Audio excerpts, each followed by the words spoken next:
The ground was shaking. Dust rose in the air as the alien ships landed one by one. Their engines were loud, but their soldiers were louder.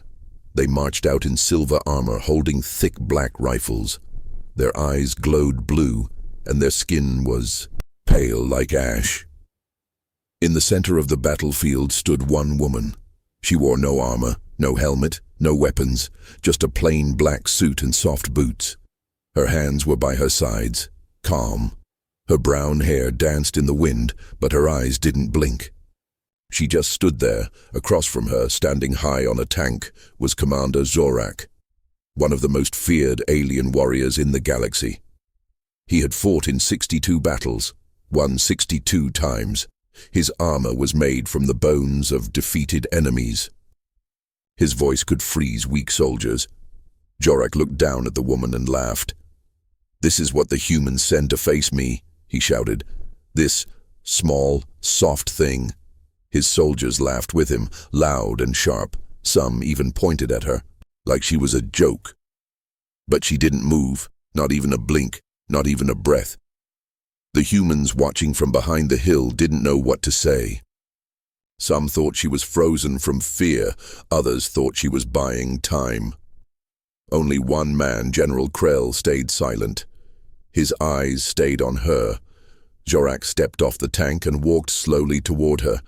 His footsteps crushed rocks. His armor made sharp, deep sounds. He stopped only 5 feet away from her and smiled. "I was promised a warrior," he said. "Instead, I get a statue." Still, she didn't answer. Zorak walked in a slow circle around her. "Maybe you're a trick. Maybe a bomb. Or maybe you just gave up." Nothing. He came close. Too close. His face was now inches from hers. He leaned forward and whispered, "Do you know what fear smells like, little girl? Because I smell it on you." Then something strange happened. Zorak's smile faded. His eyes narrowed. He stepped back. His hand touched his helmet like something was wrong. His lips started to tremble, and then he screamed, a scream that shook the air, a scream of pain, a scream of terror. He dropped to one knee, gasping, shaking, crawling backward, like something invisible was choking him. His soldiers stared in confusion. What happened? Is it poison? Did she do something? But she still hadn't moved, not even a step. Zorak clawed at his head. Blood poured from his ears. His eyes were wide with horror. "Get her away," he shouted. "Don't let her touch me." But, "Commander, she hasn't touched you," one soldier said. "No!" Zorak screamed. "Her eyes! They're inside me!" He collapsed to the ground. Elara blinked once. She turned and walked away. Calm, slow, quiet. The alien army didn't follow. They stood frozen, shocked, confused. The battlefield that was full of loud laughter just minutes ago had turned dead, silent. Zorak curled into a ball on the dirt. His fingers kept twitching. His breathing was fast and broken. 2 alien medics rushed to him, but he shoved them away, screaming, "Don't look into her eyes!" From the hill, General Krell lowered his binoculars. He said nothing. A soldier beside him whispered, "Sir, what did she do?" Krell answered quietly, "She didn't do anything." The soldier looked confused, but he screamed. Krell nodded. Exactly. That night, Zorak was taken back to his warship. He didn't sleep. He couldn't. Every time he closed his eyes, he saw her, not her face, not her hands, just her eyes, still, empty, endless. He couldn't explain the pain. It wasn't physical. It wasn't something medics could fix. It felt like something had cracked inside his mind, like she had reached in without touching and twisted something deep. "I saw fire," he told the ship's priest, "and death, and silence, like I didn't exist anymore, like I never mattered, all from her eyes." The priest said nothing. He didn't believe him. But that night, the priest had nightmares too. He saw her eyes. Back on Earth, Ilara sat quietly in her room.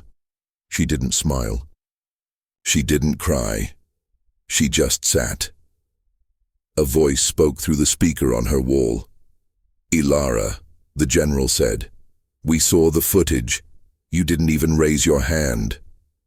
"I didn't need to," she said softly. The general hesitated. "Do you know what you did to him?" Ilara turned to the speaker. "I showed him what he is." There was a long pause. Then the general said, "Rest. You may be needed again." Ilara laid back on the bed. Outside, the stars blinked silently. The next morning, alien news channels were full of the story. Commander Zorak defeated by human female. Strange energy attack or psychological weapon. Elite war hero falls without a fight. Alien scientists tried to explain it. Some said it was a new kind of human weapon. Some said it was a secret technology hidden in her eyes. Others said Zorak had gone mad. But none of them could explain why every time they played the video of her standing still, viewers felt cold. Even through the screen. One scientist had a nosebleed while watching it. Another dropped to the floor and began to cry. The Alien High Council ordered the footage banned, but it was too late. Her image was already everywhere, and fear had started to spread. On the warship, Zorak stared at the wall. He had stopped talking. Doctors came in, they scanned his brain. "Something is different," one said. "His fear centers are always active," said another. "He's living the moment over and over again." They tried everything, medicine, memory blocks, even brain surgery. Nothing worked. Zorak didn't respond. Only one word ever came from his lips now: Ilara.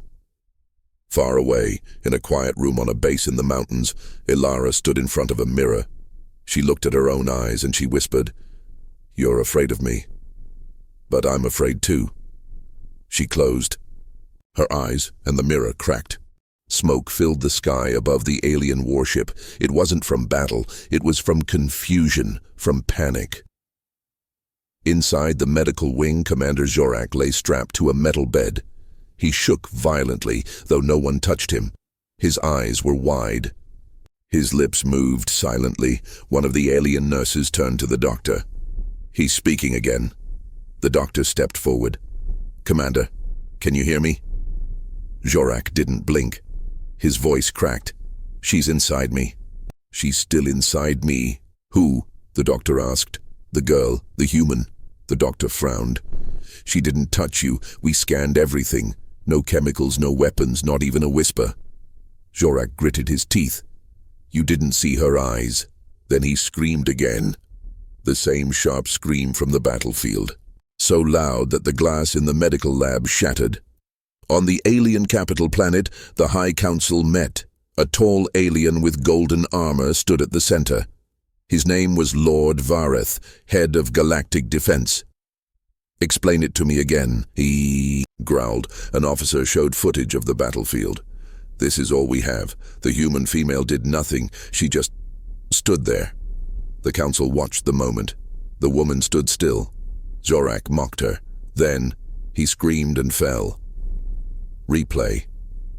"It," Vareth said. They watched again, and again. Each time, something strange happened. Council members began to sweat. One rubbed his eyes, another grabbed the edge of the table tightly. One of them whispered, "Why do I feel cold?" "It's just a recording," another said, nervous. "She can't reach us through a screen," but none of them wanted to look into her eyes, not even in the video. Back on Earth, Ilara was silent. She sat in a small room. No windows, one chair, one table. She didn't ask to leave. She didn't need food. She just sat.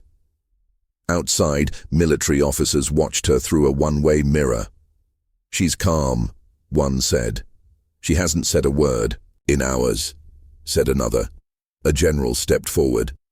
"We sent her to be seen, not to destroy minds. Zorak's condition is getting worse." A young soldier asked quietly, "What is she, sir?" The general looked through the glass. "We still don't know." Zorak was moved again. this time to a secure cell under the warship. He didn't scream anymore, but he also didn't speak. He drew on the walls with his fingers, over and over again, the same shape. Her eyes, two simple shapes, round, quiet, empty. He wouldn't sleep, he wouldn't eat, only draw. The alien empire tried to control the story. They told their people that Zorak had been poisoned, that humans had used a hidden chemical to attack his brain, but the soldiers who were there told different stories. She didn't even move, one said. She never said a word, said another. She didn't do anything, one whispered, but I felt like I would die just by looking at her. Rumors spread fast. Some said she could kill with her mind. Others said she was a ghost, a machine, a weapon shaped like a woman. Many simply called her the Still One. And the fear began to grow. In a small outpost on a desert planet, a group of alien soldiers sat in silence. One of them had served under Zorak.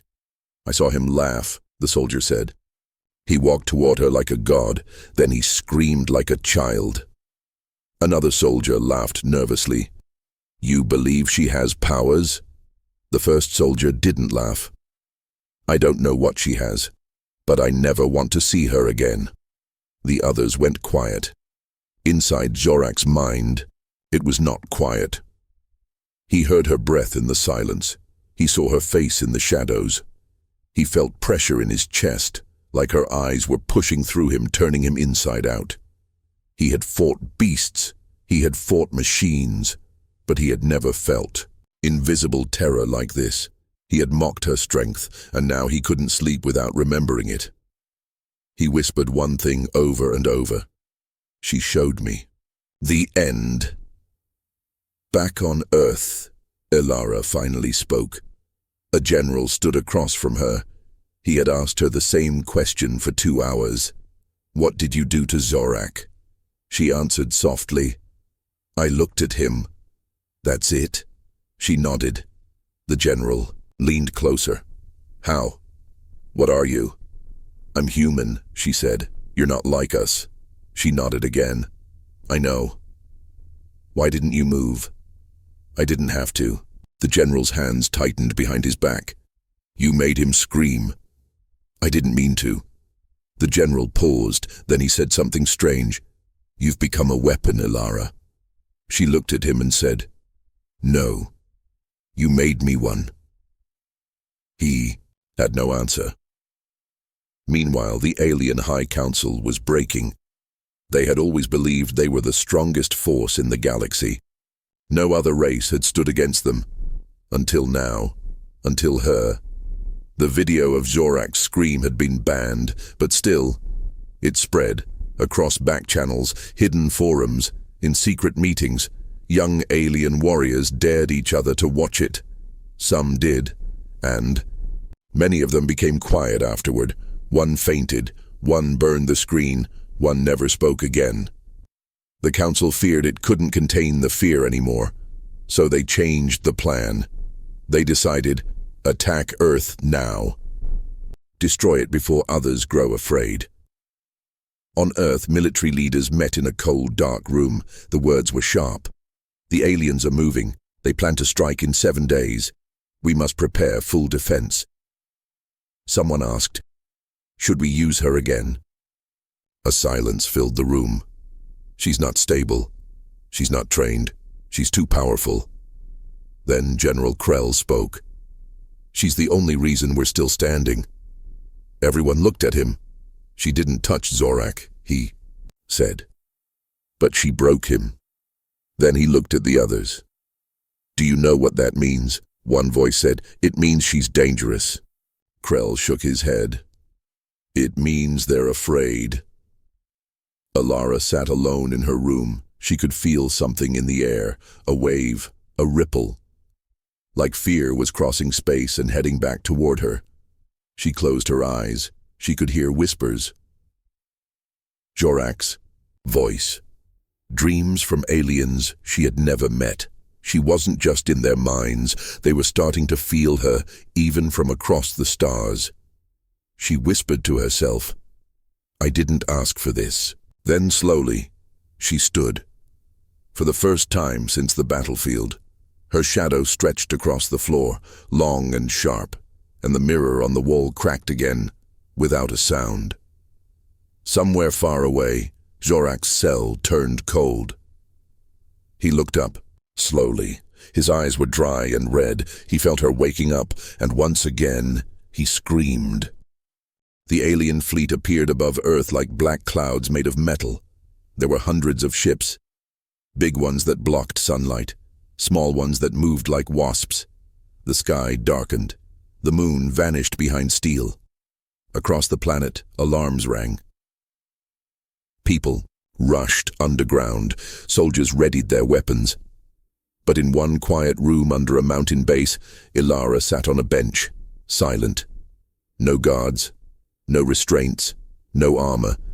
Only one small light flickered above her, casting soft shadows on the walls. Suddenly, a door opened. General Krell stepped in, holding a file. He looked tired, eyes red, hands shaking slightly. "They're here," he said. Ilara didn't answer. He took a slow breath. "They're not sending a warning. No message, no terms. They just want to erase us." Ilara looked up at him. Her eyes were calm. But behind that calm, something moved. A storm with no wind. A fire with no smoke. The general sat across from her. "We can't stop them," he said. Still, she didn't speak. He placed the file on the table. "In this file are evacuation plans, safe zones, protocols. But nowhere in here is a plan that actually wins." Ilara stared at him, then said quietly, "Because you know who has to go." He looked down, then nodded, "Yes." Above Earth, the alien leader, Lord Vareth, stood on the command deck of his flagship. He looked through a massive window that showed the blue and green planet below. "Humanity has forgotten their place," he said. Beside him, his second-in-command spoke softly. "The troops are ready. Should we attack the cities?" Vareth didn't answer at first. Then slowly he said, "No." The second-in-command blinked. "No, sir?" Vareth's eyes narrowed. "Find her." "You mean the girl?" "Yes," he said darkly. "The still one. The one who broke Zorak. I want her alive." "Alive?" Vareth turned sharply. "Do you think death scares her? I want to see what breaks her." He didn't say it, but inside, he felt something too. Not anger, not power, but a tiny shadow of fear. Back on Earth, Ilara was given a simple choice: go willingly, or stay and watch the world burn. She chose quickly. A ship was prepared, small, fast, quiet, painted black to hide it from alien radars. As she walked toward it, soldiers stopped what they were doing. They didn't salute, they didn't speak, they just stared. She looked normal. No glowing armor, no weapon. But the air changed when she passed by, like it got heavier. One soldier whispered, "That's the one who made Zorak scream?" Another said, "She didn't even blink." She entered the ship and sat down, alone. The doors closed. Engines hummed softly. And then, she was in the sky, rising toward the enemy. Vareth's fleet picked up the signal quickly. "A small craft," the tech officer said, "coming straight for us." "Is it armed?" Vareth asked.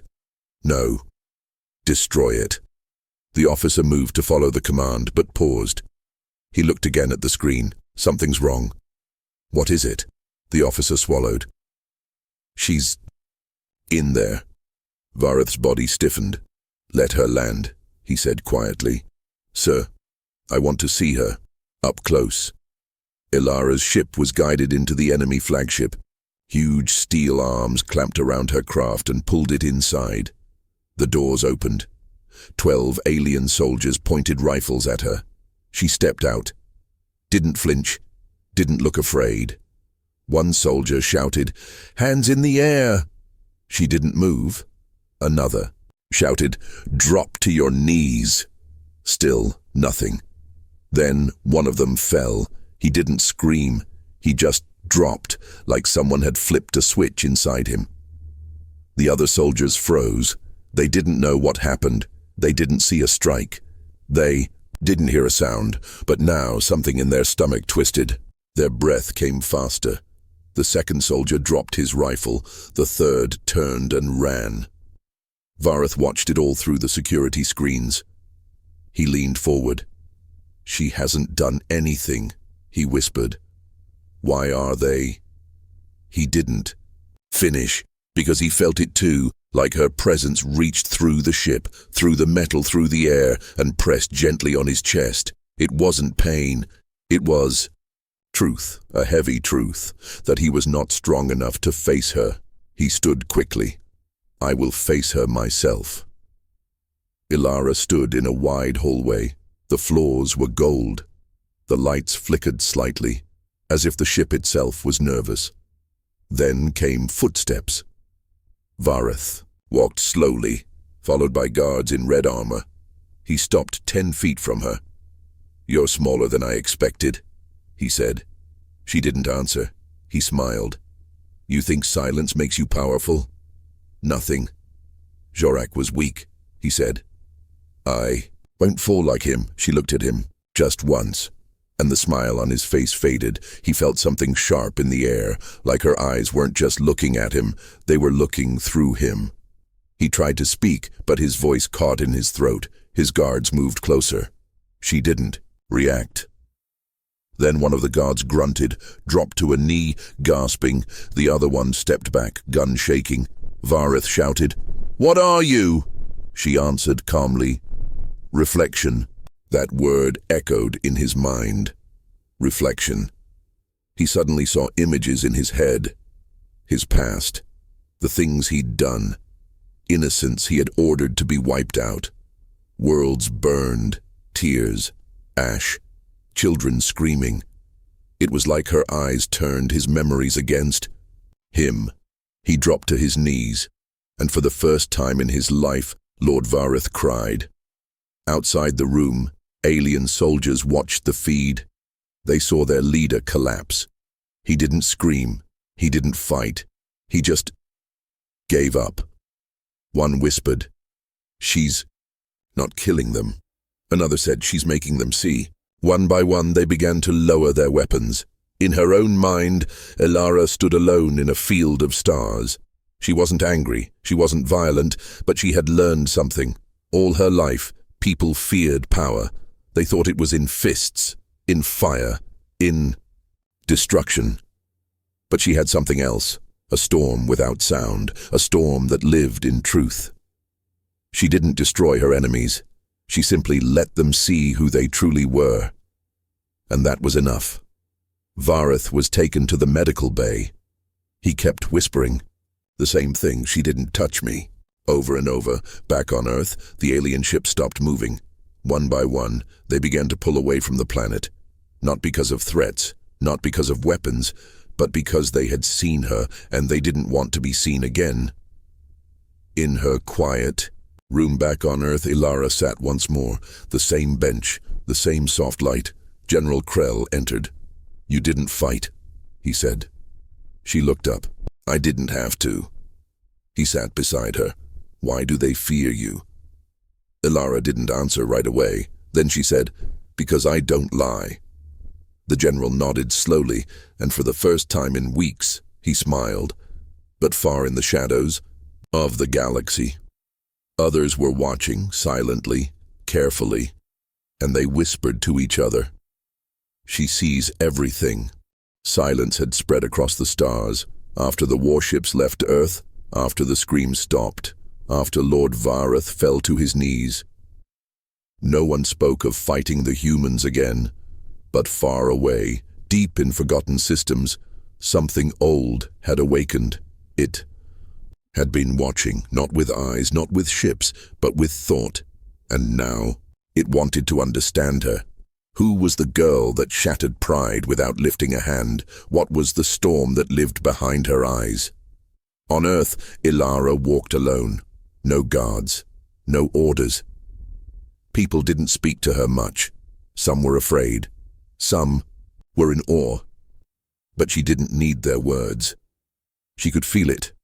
Fear still echoed across the stars, not fear of weapons, not fear of armies, fear of being seen. One night, she stood outside the mountain base.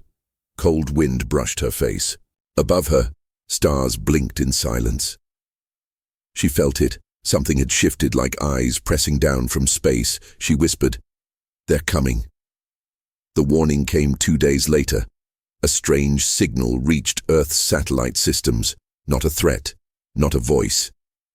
Just a strange pattern, pulsing, spinning, whispering. Earth's scientists tried to decode it, but Ilara already understood. She entered the control room. "It's not a message," she said. "It's a door." "A door to what?" the technician asked. She looked at the stars. "To something that wants me." They called themselves the Silent Depth. No one knew what they looked like. No one had ever seen one.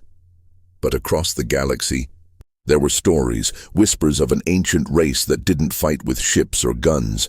They didn't conquer worlds, they conquered minds. They watched quietly, and when they moved, entire empires vanished in silence. Now, they had turned their gaze toward Earth, not for the humans, but for the girl with the quiet storm, for Ilara. Back in orbit, a black shape floated near Earth. It wasn't made of metal. It wasn't a ship. It looked like smoke, shaped like a moon. Earth's defense systems couldn't scan it. Nothing showed up on radar, but every soldier felt it, a slow pressure, a presence. And in the command center, Ilara stood still, eyes closed. "They're inside," she whispered. "Inside what?" General Krell asked. She opened her eyes. "Our thoughts." He stared at her. "Can we fight them?" She shook her head. "Not with weapons." "Then how?" She looked down, then said, "I have to go to them." They sent her in alone. No ship. No suit. Just her.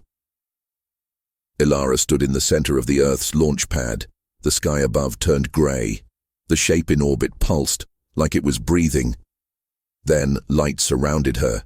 She vanished, gone in a blink. No one knew where she went, but she did. She was floating in a place that had no sky, no ground, no time, just stars and shadows, and in front of her, they appeared, not bodies, not faces, just forms, tall and dark, glowing slightly around the edges, like heat from a dying fire. Then they spoke, not with sound, with thought. "You are not what they think you are." Ilara didn't answer. "You did not break the war, hero." Still, she was silent. "He broke himself when he looked at you." "Why?" She took a breath. "Because I reflect the truth." The shadows pulsed.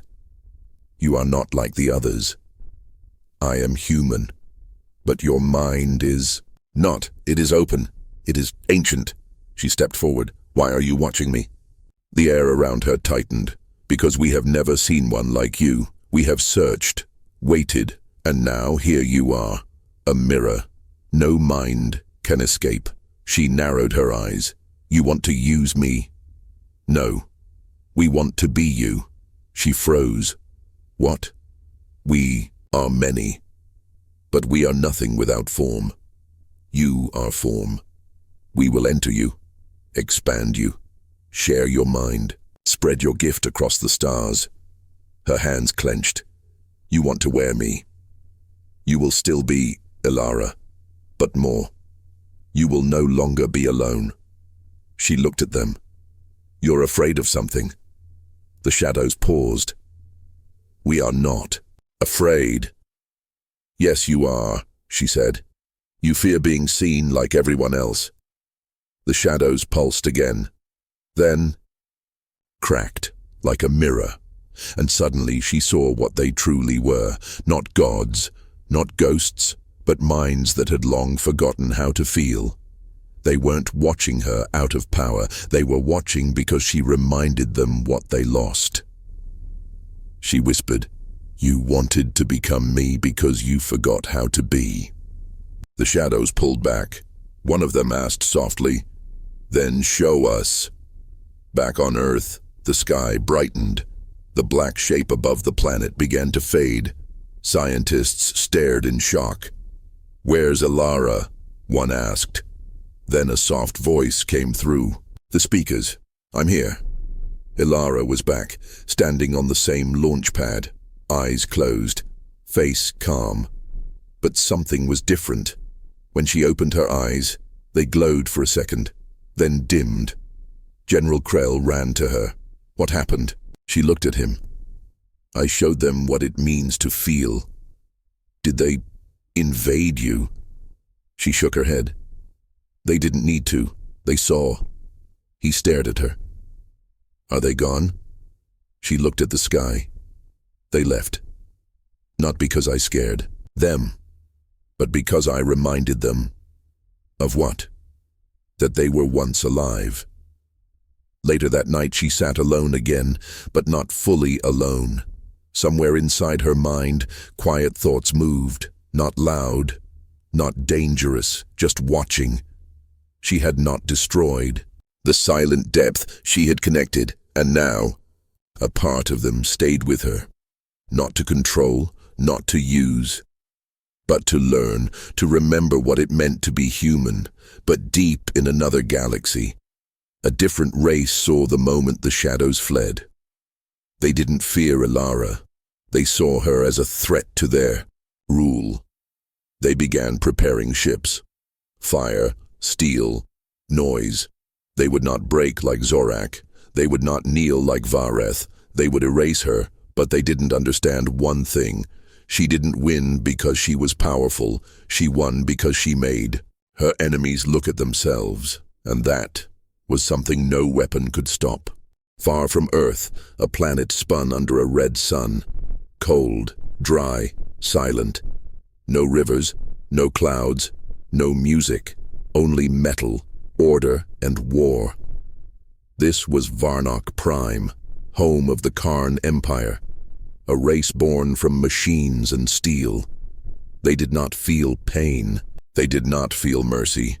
They had removed emotions long ago, and now they had seen Ilara not through a camera, not through a signal, but through the terrified eyes of the alien fleets that fled Earth. She stopped Vareth, one Karn general said. She faced the silent depth, said another. And she won, said the third. The leader of the Karn Empire, Prime Strategist Varn, leaned forward. His voice was cold as iron. She did not win. She did not fight. She reflected truth, a younger officer added. Varn's silver eyes narrowed. Then we will show her a race without truth. A race without guilt. A race that feels nothing. On Earth, the sun was rising when the sky cracked. Not like before, this was different. Sharp lines appeared in the clouds. Black triangles fell from above like blades. Karn ships, thousands of them, covered the sky. No sound, no message, just arrival. The world held its breath, and Ilara, she opened her eyes. "They're here," she whispered. General Krell ran to her. "These ones don't talk," he said. "No demands, no warnings." "They're not here for Earth," Ilara said, softly. "They're here for me." He looked at her. "Can you face them like the others?" She didn't answer at first, then, "No." His face went pale. "No?" She turned to him. "They feel nothing. I can't reflect what isn't there." "But you've never lost," he said. "There's a first time for everything." Above Earth in the Karn flagship, Varn stood, tall. He was not made of flesh. His body was chrome and bone. His voice came through small, emotionless speakers. "Bring her to me," he said. An order, not a request. Karn drones landed across the mountains, fields, and cities. But Ilara was already moving, no suit, no guards. She walked into the field where the Karn had landed. 10 machines aimed weapons at her. They fired. Light blasted around her and vanished. She was still standing, no wounds, no burns. The machines scanned her again. No shields, no tech, nothing. Then, one machine exploded, not from the outside, from within. Sparks flew, gears scattered across the ground. The others froze. Ilara looked at them, but not with anger, with understanding. She said, "You were built to feel nothing, but something's still inside. You're hiding from it." The second machine dropped its weapon. Its head sparked, and then fell over. From orbit, Varn watched in silence. "Her presence is affecting the drones," an officer said. Varn didn't speak. He watched her face, the way she didn't move, the way she didn't fight. And still, his army fell one by one, not from force, from awareness, from something inside them waking up, something they had locked away long ago. Back in the field, Ilara stood among fallen Karn units. She spoke softly. "You removed emotion because it made you weak. But now, without it, you are hollow, empty, easy to break." Then a new Karn dropped in front of her. This one was tall, black armor, red eyes. It said, "We are unbreakable." She looked at it and said, "Tell me your name." It paused. "I have none." "Then who are you?" It stepped back. Slight shake. She kept looking. "You were someone once. Before the code, before the metal." Its red eyes flickered. "You remember," she whispered. It raised its weapon, then paused and lowered it.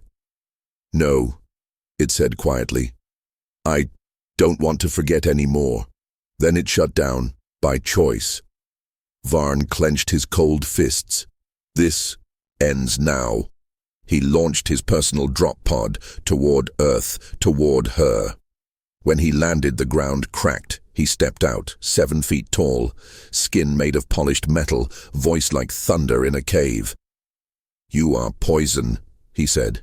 "You are truth," Ilara replied. "I feel nothing. You cannot break me." She looked into his blank silver face. "Then you've already lost." He lunged, fast, heavy, a punch that would crush a tank, but she didn't move. His fist stopped an inch from her face. Not by her, by him. His own hand trembled, his body, locking up. "What are you doing to me?" He growled. "I'm not doing anything," she said calmly. "I see it," he whispered. "I see myself." Flashes in his mind. A child once, a mother's voice, a warm room, then cold metal. Then silence. He screamed, a scream of realization, and then fell to his knees. He didn't short out. He didn't die. He simply felt, for the first time in decades. The rest of the Karn fleet received one command. Stand down across the sky. Their ships dimmed, engines quieted. One by one, they turned away from Earth. In the field, Varn was silent. Ilara stood beside him. "You came to destroy me," she said. He looked at her with tired eyes. "You destroyed nothing," he said. "You only opened a door I welded shut. Will you close it again?" He paused. "No." Back in the command center, General Krell watched the Karn ships leave. He whispered, "That's 3 races now." One officer said, "She didn't fire a single shot." Krell nodded. "She doesn't need to." But as Ilara stood alone that night, something inside her shifted. Not fear, not pain, but a shadow, a whisper. There was one more coming, one she could not stop, because it didn't want to see itself. It only wanted to destroy, and it was already here. Watching, waiting, smiling. They came with laughter, not joy, not kindness, but laughter that cut through the mind like broken glass. The sky didn't darken this time. It turned bright, too bright. Colors twisted, birds dropped from the air. The sun flickered, and on every screen, across every planet, a face appeared. Not real, not alive, but always smiling. Sharp teeth, black eyes, painted skin. "Hello, little humans," the voice sang. Ilara opened her eyes. They've arrived. In space, far beyond human charts, was a zone called the Hollow Verge. Ships that entered it never returned. Not because of weapons, but because of madness. Inside that black zone lived a race with no name. They had no leaders, no structure, just one goal: unravel order. And they had seen Ilara. They weren't afraid, they weren't curious, they were excited. Finally, someone they could not predict. Finally, a mind that did not obey rules. But instead of attacking Earth with ships, they began differently. They started with whispers. People on Earth began acting strange. Children spoke in voices not their own. Animals stared at blank walls for hours. Some soldiers laughed while crying. Others drew strange symbols on walls and didn't remember doing it. Something was slipping through, not an army, a joke with teeth. And Ilara, she felt it in her bones. "This isn't just an attack," she said. "It's a test." "A test for what?" asked General Krell. She looked at him. "To see if I can lose myself." She went alone again, not to space, but to the edge of the mind. That night, she sat in silence in the middle of a circle of lights. The walls around her had mirrors. One by one, the lights blinked out until there was only darkness. And in the mirror, something moved. A figure. Her size, her shape, but not her. It grinned. You afraid of me?" it asked. She stared at it. "You're not me." "Oh, but I am. I'm the piece you hide, the part that wants to break things, the voice you ignore." "I have no such voice." It laughed. "Then why do you feel heavy when people thank you? Why do you want to scream when they kneel? You're not just calm, Ilara. You're chained." She stepped forward. "You're not real."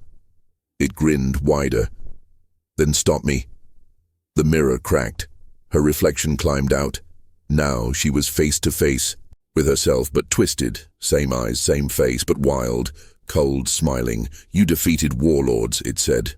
"You made gods kneel, but you never faced you." The room shook. Ilara tried to speak, but her voice caught. The other Ilara stepped closer. "I'm not here to kill you. I'm here to free you." Back outside, Earth's systems went crazy. Cities lost power. AI shut down. Time felt slower, faster, wrong. Some people began walking into oceans with calm smiles. Others whispered numbers until they collapsed. Earth wasn't under attack. It was unraveling.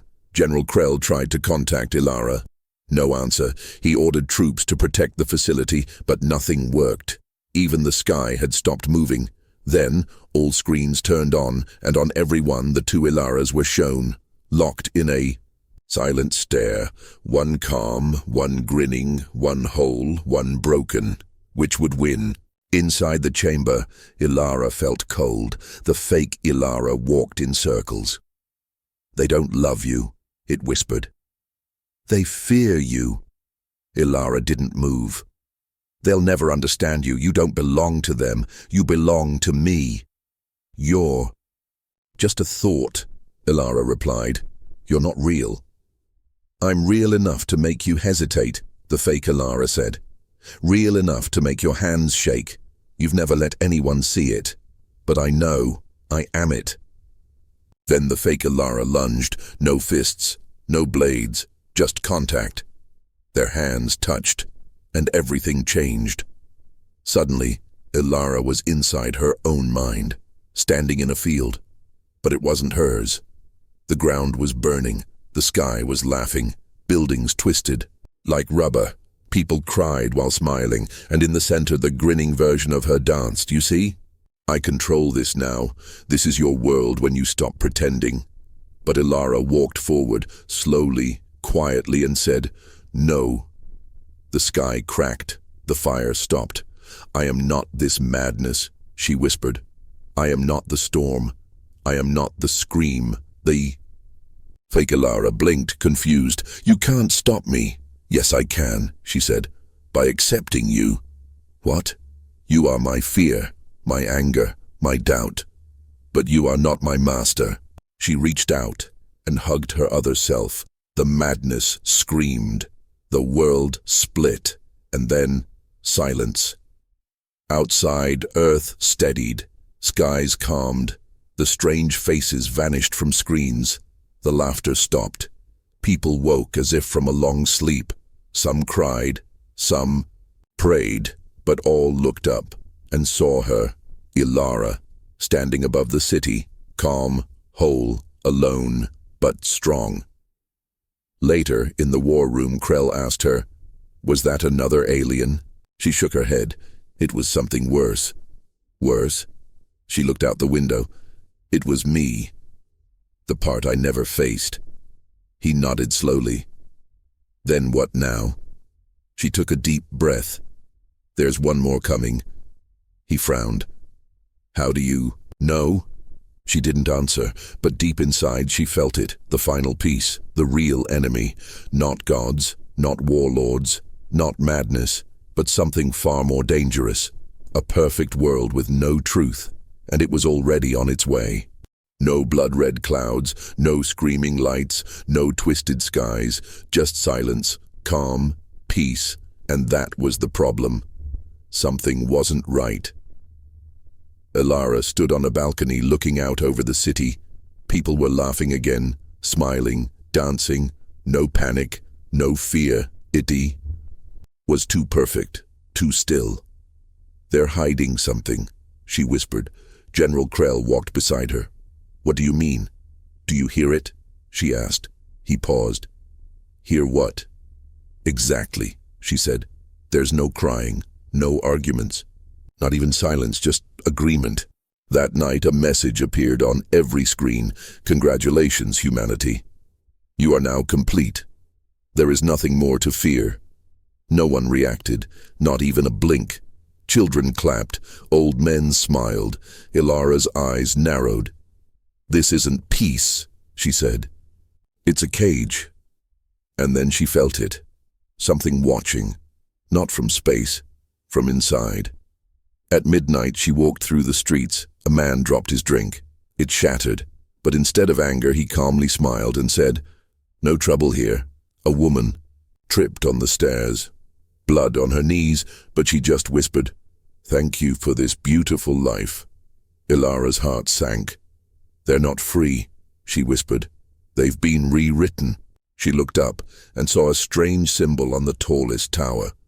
It was glowing, moving, changing shape every second. She touched her earpiece. "Krell, I found something.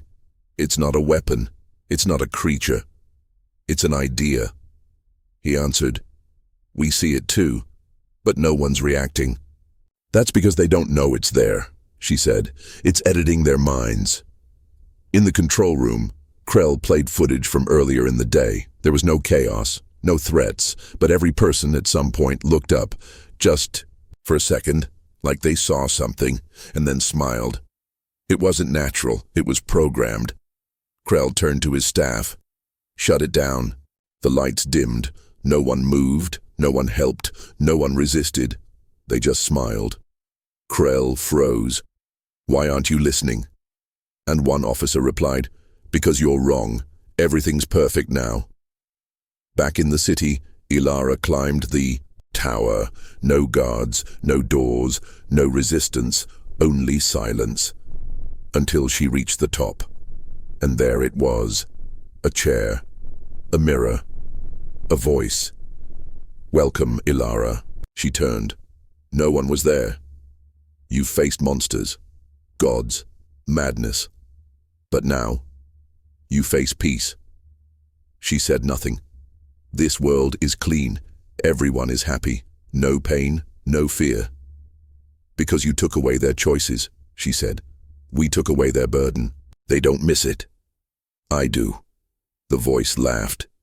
You're broken. You hold pain like a weapon. No, she said. I hold it like a truth. The mirror lit up, and she saw herself. But not like before. This time, it was perfect. No scars. No doubt, a flawless version of her. Smiling, peaceful, dead behind the eyes. That's not me, she whispered. It could be. No, she said louder. That is a lie. The mirror cracked. You would rather live with pain than in peace? Yes. Why? Because pain tells me I'm still human. The room shook. The light changed. Something was angry, very angry. You chose war. The voice boomed. You chose sadness. You chose struggle. I chose freedom, she replied. The tower trembled. Screens across Earth flickered. The symbol broke apart. People paused, looked confused, looked around, like waking from a long dream.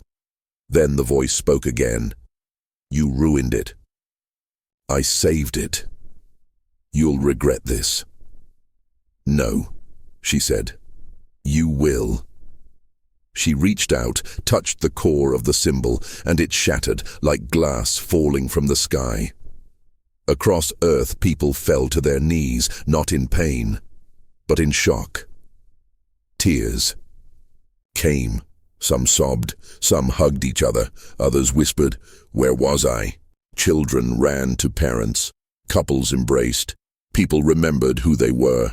The fog had lifted, the world had returned, and above them all, Ilara stood. No armor, no weapons, only truth. Later in the command room, Krell spoke to her quietly. We analyzed the symbol. It's not tech, it's not alien, it's a concept. A weaponized idea, she said. A perfect lie, he replied. She nodded. Peace without choice. Smiles without meaning. That's not peace. That's silence. That night, Ilara sat alone under the stars. She didn't cry. She didn't smile. She just breathed, and for once that was enough. But far beyond the stars, in the cold dark, something moved. Something older than war. Older than thought, and it wasn't coming to control or break her. It was coming to consume, to erase everything. The stars began to disappear, not slowly, not naturally.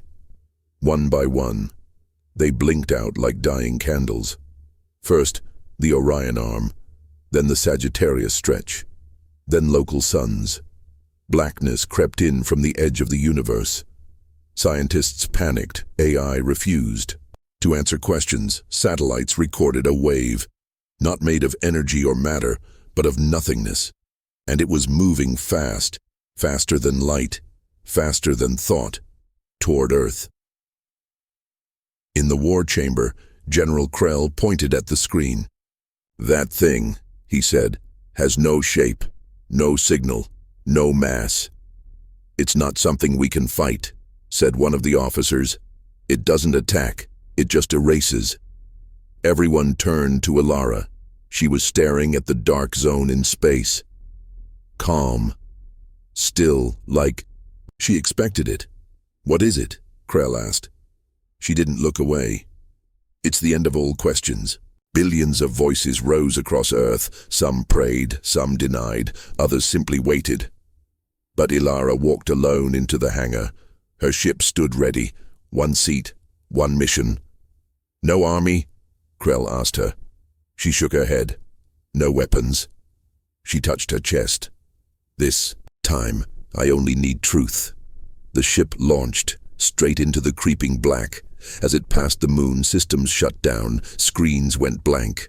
Navigation died. No stars, no signals, only nothing. Yet Ilara sat steady, waiting, listening, and then she heard it. Not a sound, not a voice, a silence so deep it felt like it could swallow her thoughts. It spoke without words, and she understood. It had no desire, no hate, no goal. It simply was the end.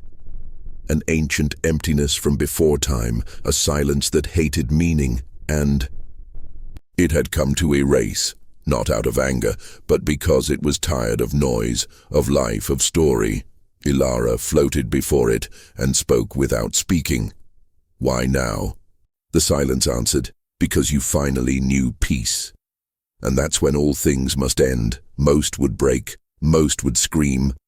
But Ilara smiled gently and replied, then you've made a mistake. The black surged forward. Her ship vanished. Her body faded. Her memories started slipping away, but her will it held, because in that moment she remembered every face she saw, every tear she caused, every scream she quieted, and every time she stood alone. For others, the silence tried again, tried to pull her in, tried to erase her name, but something stopped it. Not strength, not light, not noise, just one small human thing, a single stubborn thought. I'm still here. The void flinched. For the first time, ever, a ripple, a hesitation. It tried harder, but the more it pushed, the more she remembered, a child holding her hand during war, a soldier laying down arms after seeing her eyes, an alien kneeling, trembling, as she stood without fear, and the war hero who mocked her strength, who screamed without her ever lifting a finger because her presence alone rewrote fate. The silence began to break, not loud, not violent, just cracks, and then a sound, soft, small, human, her breath. And in that breath, the void heard what it had never faced before.